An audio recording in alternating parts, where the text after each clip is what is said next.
Norberak badaki musika eiten, bilotzetik atera taupa behi esker.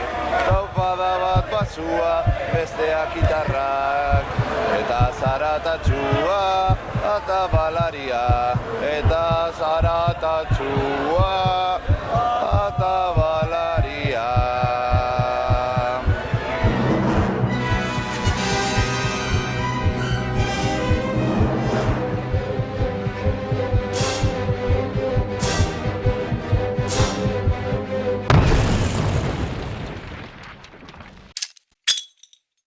Laurogeita hamaseian, eta gure asmoa bakarrik zen arratsako egotea lokalean, kanta jotzen, eta gehien bat sartu harremanetan musika tresnekin.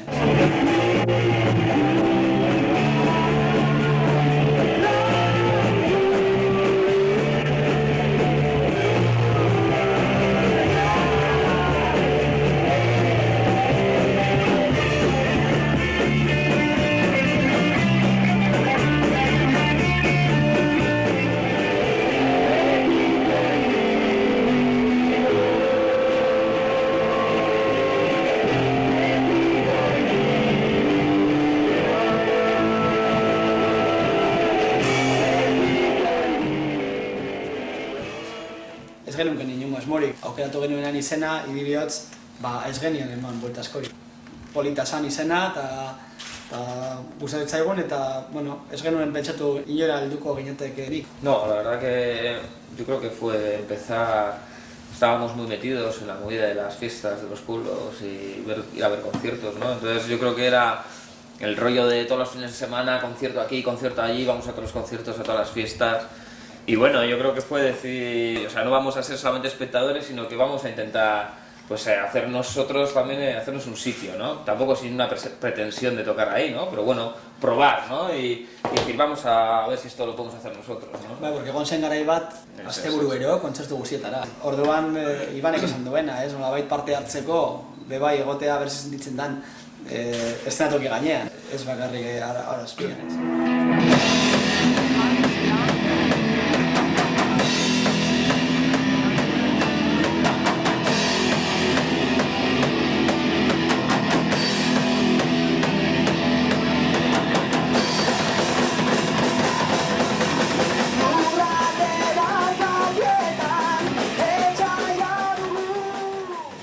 Además no sabíamos tocar ninguno, nada.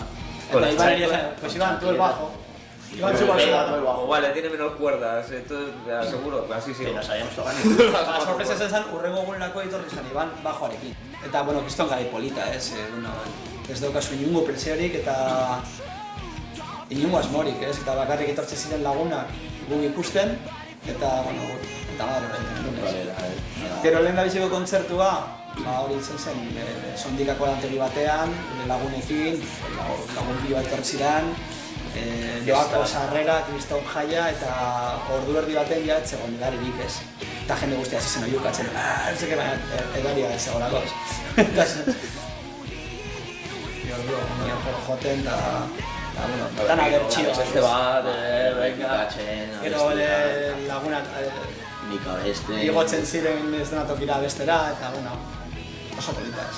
Gero lehenetxeko kontzertua, benetako kontzertua ez, zen Errekaldea osoan, gu basutokoa gara eta amargarren korrika. Eta, jun ginen eta gure musika tresne kaskarrekin, laguna gertu ziren flipauta, jo genituen gure kanta batzuk ez, Idibihotz, Txosmendi, Goizean, Zimusni, lehen da biziko diskoko kanta batzuk.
9 hilabete edo genera matzalarik, joan ginen zuzenean estudiora, ez?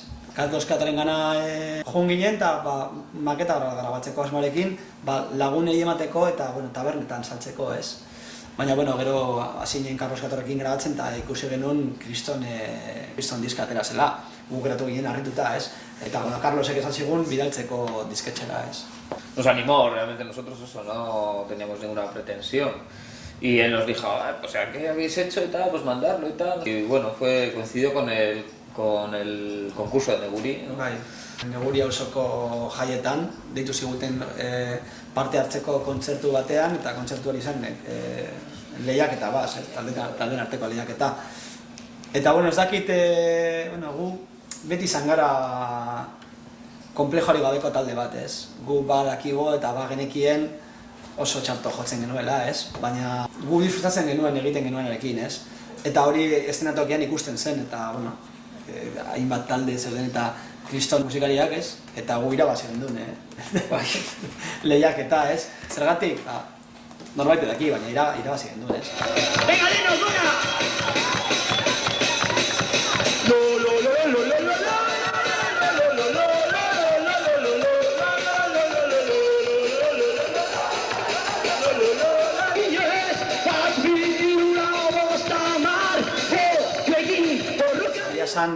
Ez daki zenbat diru, 50.000 apela, gero kopa bat, logean daukaguna.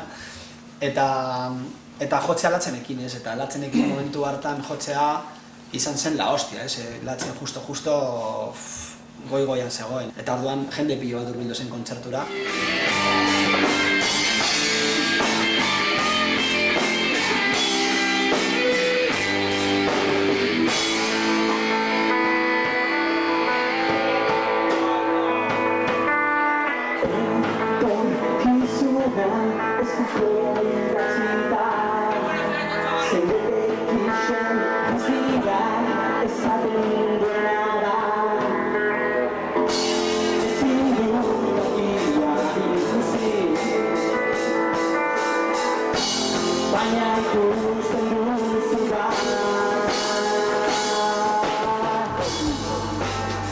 Negurin izan ginen lehenengo aldiz idibihotzekin, latzen taldiakin, hor idibihotzek premio bat irabazi be, Neguriko eskerraldeko fiesta baten, eta orduan talde hasi barri bazana, ikusi hori nola jodan, eta DVD hau azkenian euran resumen bada.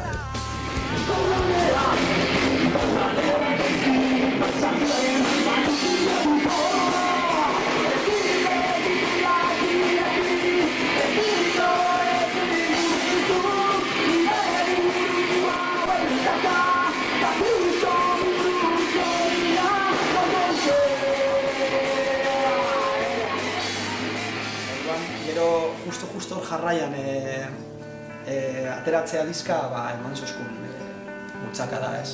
Gero esatea bai, bidali genuela diska eta inork ez zuzkun deitzen. Baina insistitu genuen, ez?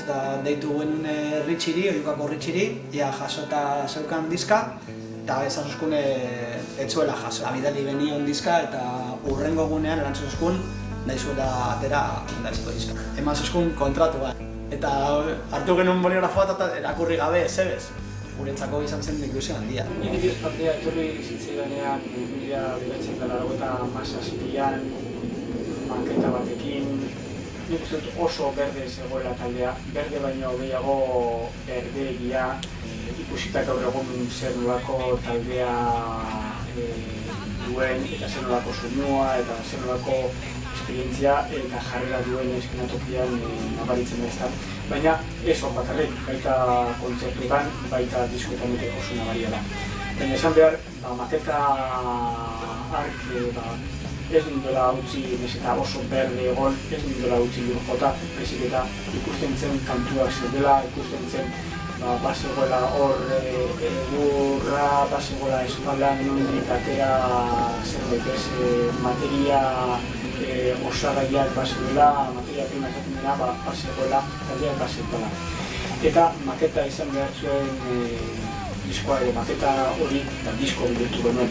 Eta nik uste dute gaur egun, 2007an hitz egiten ari garela Euskal Herriko sustrai handiko talde baten inguruan ari garela horretxe bertan, bihotz tratatzen dugunean, bihotz buruz hitz egiten dugunean. Hori da garrantzitsuena, bihotzak esan zidan garai hartan uste dut gaur egun demostratu duela taldeak, eta DVD-aren, zuzeneko DVD-aren, CD-aren diskoarekin batera, horrekin oso argi geratzen da lehen biziko animura hori ez dela inertzia. Fue época que no teníamos local, ¿no? Los locales de la Inmaculada fuimos de Manolo, de Manolillo Vistalegre. Eran unos locales de la hostia que había en Bilbao, enfrente de los multis. Igual había 8 salas o así, en cada sala pues habría 2 o 3 grupos. Nosotros teníamos la suerte de que teníamos el local para nosotros solos. Vamos a ir al local aquel nuevos y con un disco y teníamos que tocar las canciones y ensayarlas, pues a machete, imagínate, pues, de no tener ni idea de tocar, de tener un disco y tener que dar conciertos. Gero hori zuzenean nabaritzen da. Azten ginela ensaiatzen egunero 5 ordu. Eta zer gertatu zen, Josu petzeukala denbora asko egiteko, eta erabaki genduen, berak erabaki zuen taldea ustea, eta beste bateria bat bilatu behar. Lortu arte, egon zen gurekin Hirubeltz taldeko Pino, eta juren bebai egon zen, lagun batek aurkeztu euskun Álvaro, eta ni goratzen naiz, etorri zala horret, un memoko bat, unas zapatillas brillando, tan Blind-Guardian, ¿es? La prueba más dura que he tenido en mi vida. ¿Sabes tocar? Sí, esta canción sí. Bueno, pues toma una sudadera, una camiseta y el disco, ya está.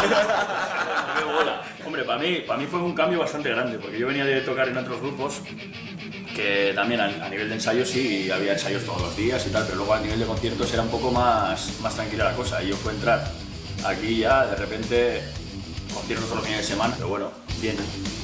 Lo llevé bien y vamos, nunca me he arrepentido de haber... No decir más cosas, chaval, parece que... ¿Qué quieres que diga? ¿Que el bajista era un rancio?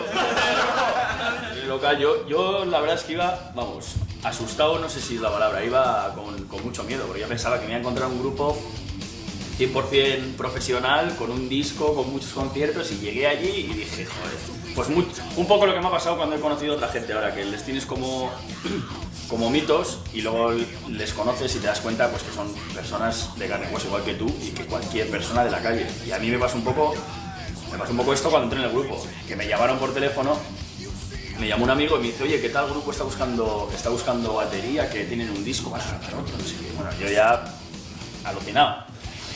Y le dije a ese amigo, que ese amigo resultó ser Pedro de Flying Free.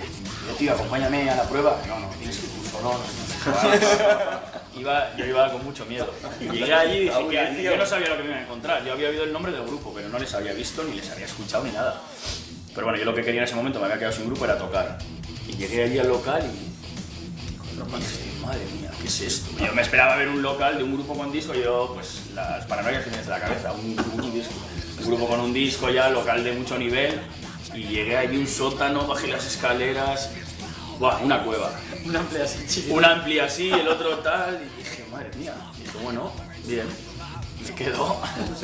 Álvaro sartu zenean hor, benetan sentitu ginen talde bat. Lehen da beziko dizka esan toma de kontakto bat. Gero ja, Álvaro sartu zen, geneukan beste disko bat ateratzeko presio hori, ez? Eta bagenekien, egingo genituen kantak, disko batean egongo zirela. Primer momento de presión, hombre, tenéis que aprender los temas. El primer concierto fue una cosa que yo estaba súper nervioso, por favor que llueva, que se suspenda.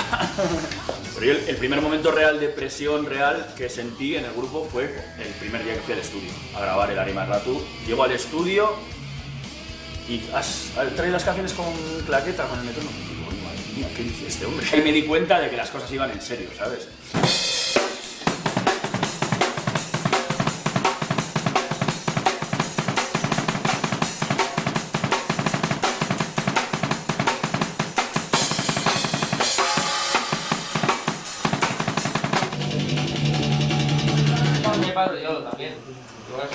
Y fue un poco el momento en el que el peor momento que pasé en el grupo igual fue ese. la entrada a grabar el segundo disco, que yo me quedé asustado. Dije, hostia, esto es de verdad. verdad. Esto es de verdad. Yo creo que eso fue general, ¿no?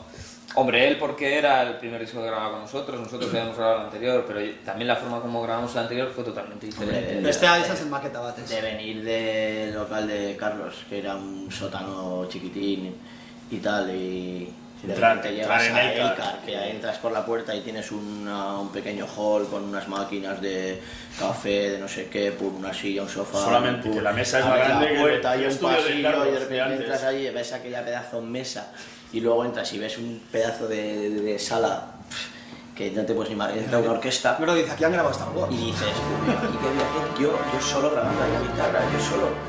No, sí, pero ya aprendí bastante. Luego ahí también es el segundo disco, es cuando conocimos a Aritz también, ¿no? Aquí. Bueno, ni egin elkartu nintzen, 98. urtean bukaeran edo 99. Ni elkarren egon, ez? Laguntzaile bezala, Cesarren laguntzaile, eta antxilotu ginen. Zuek ja diska eta zenuten, eta zuek bigarren azan, eta hori kontaktuan zen ginen. Urrengo diskuan, eta konpontzan ja ekoizle laguntzaile bezala area. Eta hori txasen nintzen, zuzeneko mundiloan esartzen, eta zuzeneko batzutan izan du zaituztet, teknikari gisa, soinu indizuet. Eta bueno, hasieratik ondo harreman polita izan du deu, ondo konektatu deu, eta diska guztietan elkarrekin handu. Ez zen bizkat kaosa. Eta zen zozkuen jarri behar zarete horrela eta lehengo jo bateria eta bajua eta gero bi gitarrak. Horrela dago da, gugan bar por todas las lados.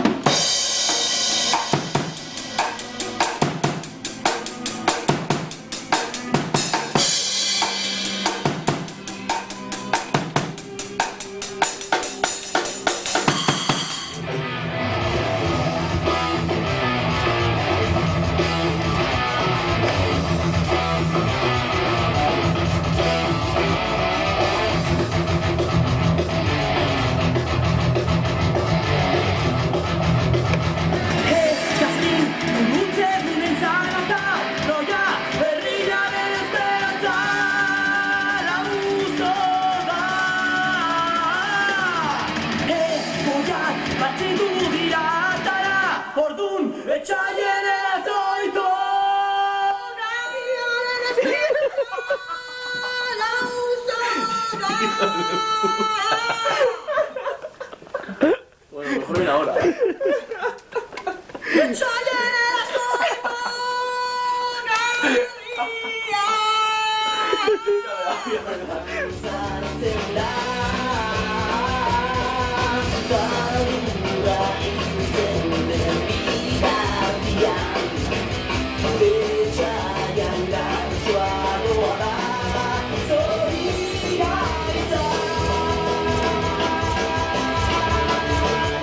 Freskotasun hori oso berezia dela. Adiez gaur egun grabatuko bagenu berriro ari marratu, ez zen izango gauza bera. Eta orduan magia hori hor dago, diskan dago. Eta da garai hartako gauza bat.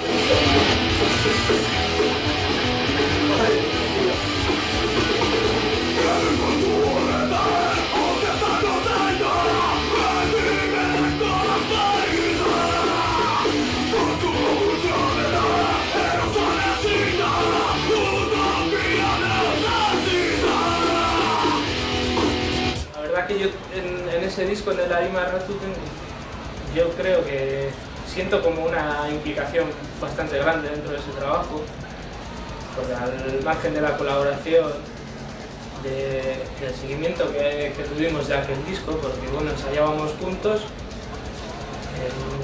local con local, y vimos crecer los temas que hacían para aquel disco.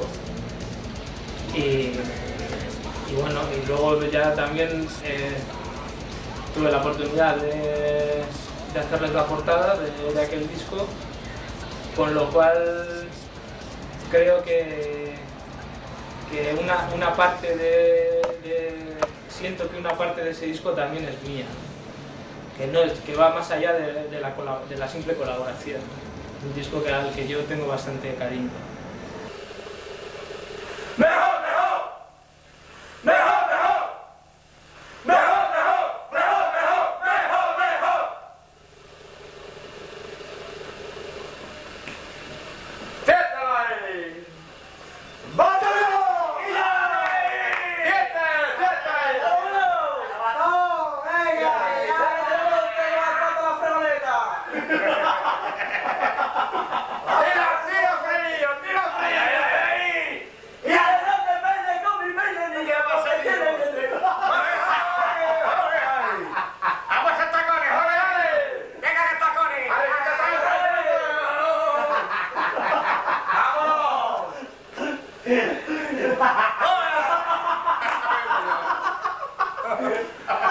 ¡Qué sobrado! Tan buenas, qué recuerdos. Pues nada, ya por el 2000, buah, ni me acuerdo. Pues estábamos grabando el disco del Catador de Vinagre en Elcar y coincidimos con un grupillo que se llamaba Idiots y estábamos a turnos, ¿no? Estaba Idiots por la mañana y los Coma estábamos por la tarde. Y bueno, ahí se empezó a mezclar un poco la cosa, nosotros íbamos a ver un poco cómo grababan, luego ellos venían y al final pues hicimos colaboraciones con ellos en nuestro disco, claro. Y nada, y ahí salió una relación muy majilla y tal. Y nada, y desde entonces tenemos una relación, valga la redundancia, con Idiots y eso, y claro, luego pues hemos mantenido la amistad durante muchos años, pues hasta ahora y así.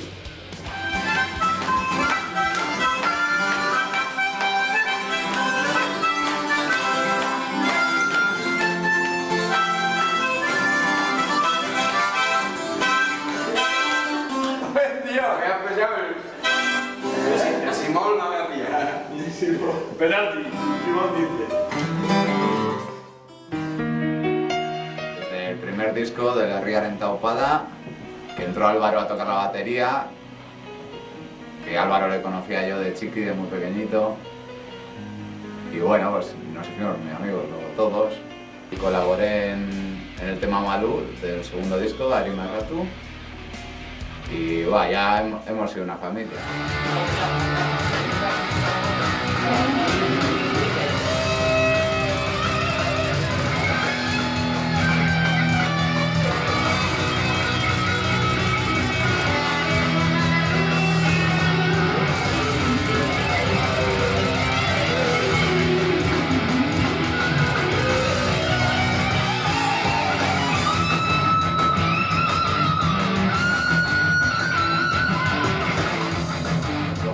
Colaboró con No la desean, pues no sé, muchos años con la idea, pues juntándonos, pues Mikel y yo, pues unas cuantas quedadas y empezó a surgir el proyecto Flying y ya... Tenemos un disco y una gira, un respaldo ya.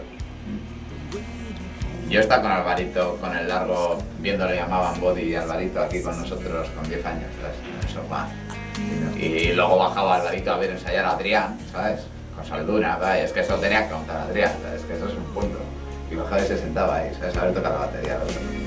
Es que eso es una caña. Y luego ya va evolucionando todo, al final toca mejor que todos nosotros, es que es un punto. Horko bizuren beste gauza bat erakusten dugulako pianoa jotzen du.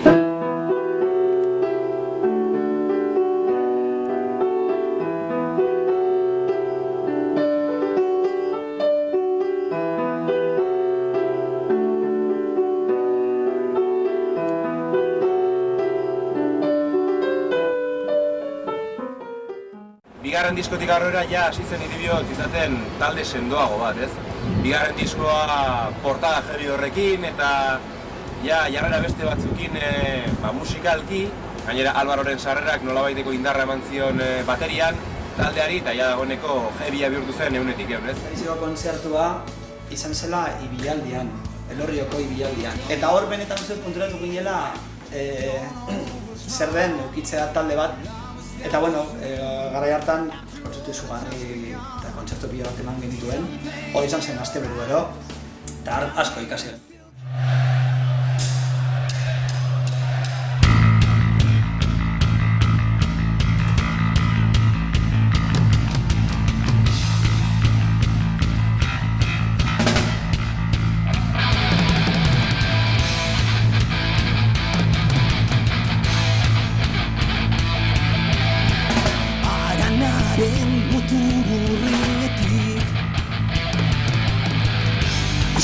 txadariola bihotz baten taubadea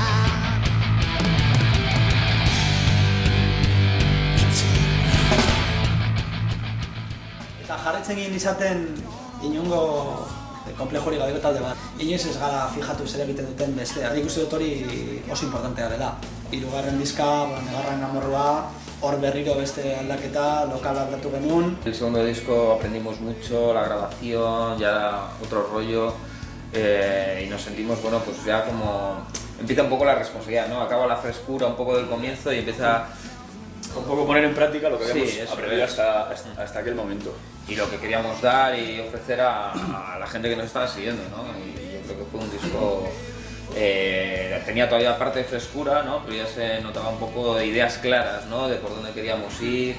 Así como el primero es con muchas tendencias y muy variado. El segundo ya empezaba a tener una línea, pero también tenía otras canciones diferentes. Ya el tercero fue como más fijando el camino y por donde queríamos ir, y yo creo que fue un momento, un punto de inflexión, ¿no? Realmente yo creo que es un disco, para mí, vamos, es el disco igual casi que elegiría, ¿no? De Bibior. Garaia gaur izan zen beba, Inigo izan, eta Gorka Bilagun, eta hori konposatzeko momentuan eragiten dizu.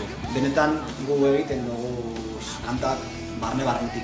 Hori guzi importantea da guretzako. Ez dugu egiten dozein kantak. Benetan sentitu behar dugu gustatzen zaigula eta gustora gaudela.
Estero nahi bada zu jarri, eta beste beste soinu batentzat. Eta hasi gira nahi bada paranoia roioren baten hasi gira.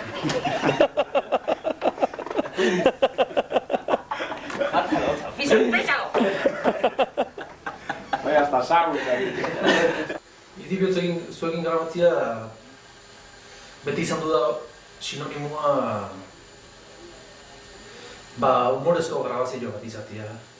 Ondo pasatzeko grabazioa ez, beti saiatzen zaldezun ondo nahikien, baina gauzak asko errezten dituzu. Esan egiten da, presio handi egan ez dala baten estudioan. Zerte batzutan zerregik eta zerregileak beti puteatzen, sustuak ematen, beti adarra jotzen ari zate. Eta azkenean nire gertatzen zaitena da, askotan bataldien olakoa dan, nik bukatzen lagoa. Eta askotan, behar nire buru ikusten dira, hori tontu nahi, inbilarra, eta askotan gero lotxatiten nahi. Baina momentuan, asko esan nahi du, lasai onduzean seinalia da. Eta hori asko eskertza estudio batien. Egin genuen lehentasiko kontzertua Bilboko Kafe Antzokia, eta ja jarri genuen sarrera, ez daki zer, eta jende pribatu bildu zen, eta gero joan ginen Donostira, Gasteiz, Iruña, eta ja hasi ginen mugitzen. Joan ginen kanpora, Tarragonara, Castellanera, liston bira egin genuen bebai, kontzertu gutxiago aurreko urtearekin konparatuz, baina kontzertu pila bat eman genituen.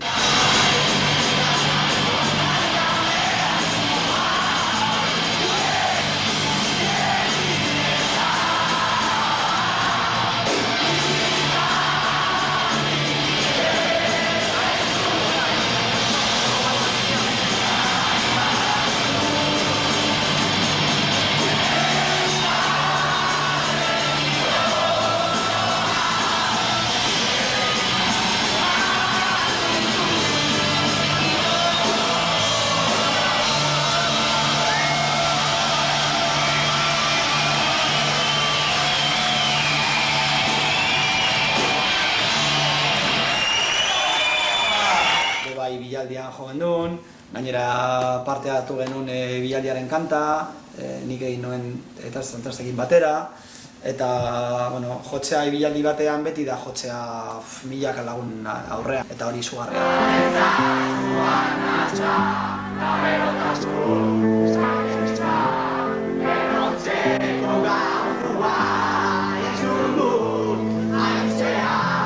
Leiotik pasatzean, gazandik benetan, lortuko askatasuna sinestu baitira, ezartuan azan, erotasun, eskatez ezan, erotzeko gauan.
Mira para acá, Viviste con elegancia la aristocracia en Neguri, pantalones de 1000 rayas al igual que los de Achuri.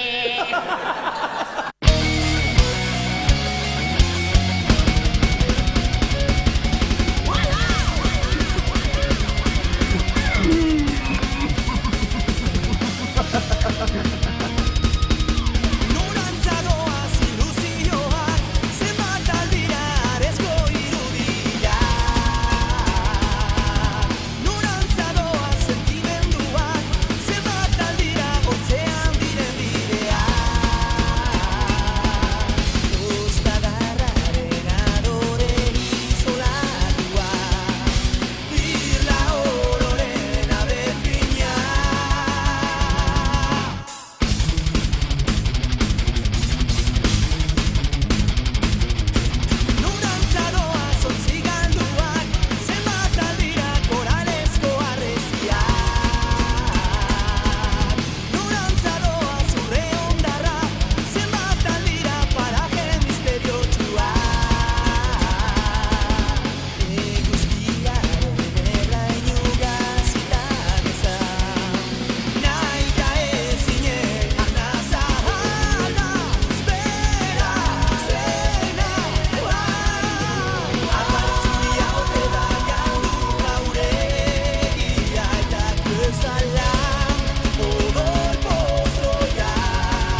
nahi genuen pixka bat trabajo super serio, eta super profesional. Eta Poguermo eta Lautza sartu genituen teklatuak, eta hasiera batean Miko Karmila finlandiarrak nahastu behar zuen, baina azkenean, beste proiektua zituen. Baina gu enfokatu genuen serio trabajo profesional bat egiteko.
El tercer disco tenía algo de frescura, teníamos la rabia, pero yo creo que el cuarto disco fue como un poco eso, ¿no? Lo profesional, lo precipitado, igual descansamos poco, nos costó coger ideas nuevas, un poco de recuperar frescura, ¿no? Yo creo que andamos un poco venga, otro disco y tal, ¿no? Igual teníamos que haber hecho una pausa, haber parado un poquito y bueno. El disco está currado, está de una manera muy profesional, pero yo creo que nos faltó el pararnos un poquito y descansar un poco y...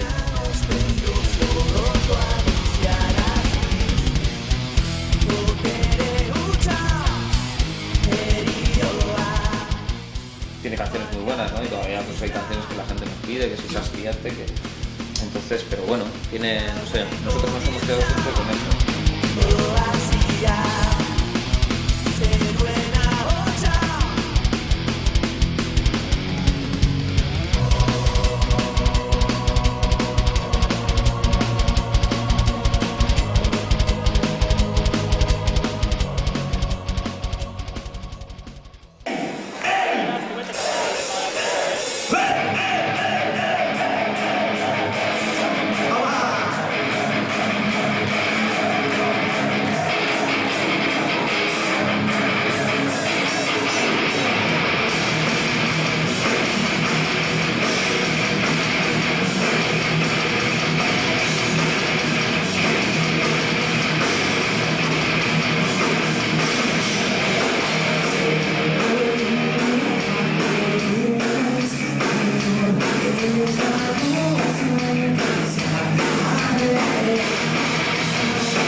eta nik uste dut hori izan aitzakia hartzeko nahi nik personalekin nahi nuen. Oso txarra nintzen, ni jotzen nuen lau akorde eta punteoak atzamar batekin. Eta nik uste dut musika estilo honek eskatzen du pisua eta trebetasuna.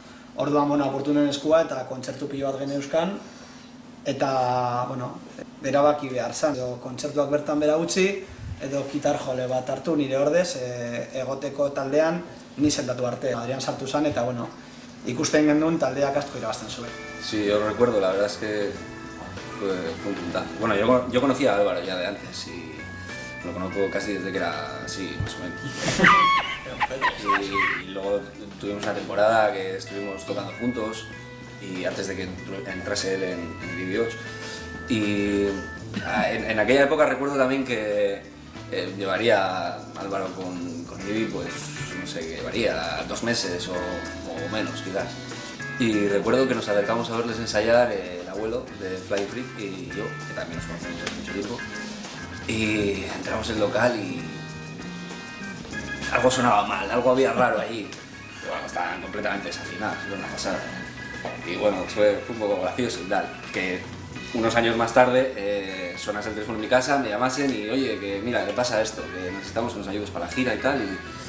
Y a ver si puedes hacerlo, tenemos un concierto dentro de 2 semanas, creo que era, sácate estos temas, tal, y bueno, venga, vale, va. Te vamos a pagar. Y me deben uno todavía, me embarco en esto.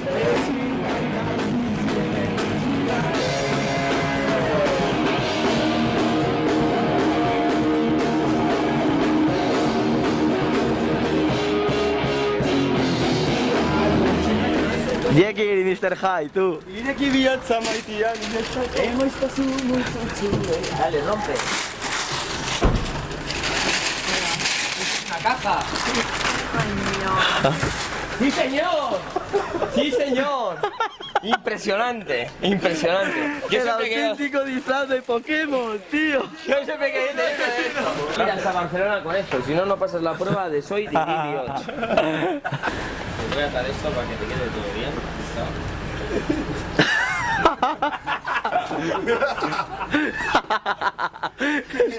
¡Pikachu! ¡Pikachu! Ese es heavy metal. Al final, pues me he quedado de ocupa ya en el grupo y me he quedado de ocupa. Además que se han quedado partes iguales, ¿no? Me siento como que llevo yo los 10 años también. O sea que... No, eski hori da, nik uste dut garaiak izan direla, eta orain bizi garen egoera da boskote garela, familia bat moduen, eta Adrián izan da la vuelta de tuerca. Berak ekarri digu freskotasun hori, igual pizkat galduta geneukana, eta hor dago odasutan diz. Sí, yo creo que hicimos el parón ese, ¿no? Pues también empezó un poco el proyecto de Flying Free y se hizo un parón ahí entre el 4º y el 5º disco, ¿no? Y yo creo que eso nos hizo recuperar un poco frescura, ¿no? Yo pues estaba impaciente por hacer temas, ¿no? Y tenías la idea esa, ¿no? Entonces estabas con ganas un poco de recuperar todo eso, ¿no? Y que yo creo que es lo que nos faltó en el disco anterior. Y bueno, pues el hecho también de que entrase Adrián, pues abría puertas, ¿no? Nuevos sonidos, una persona más. O sea, yo creo que entre una persona con unas ideas diferentes y con pues una forma de enfocar la música de otra manera, yo creo que es súper enriquecedor totalmente. O sea, yo creo que eso nos ha aportado ese punto de frescura otra vez, ¿no?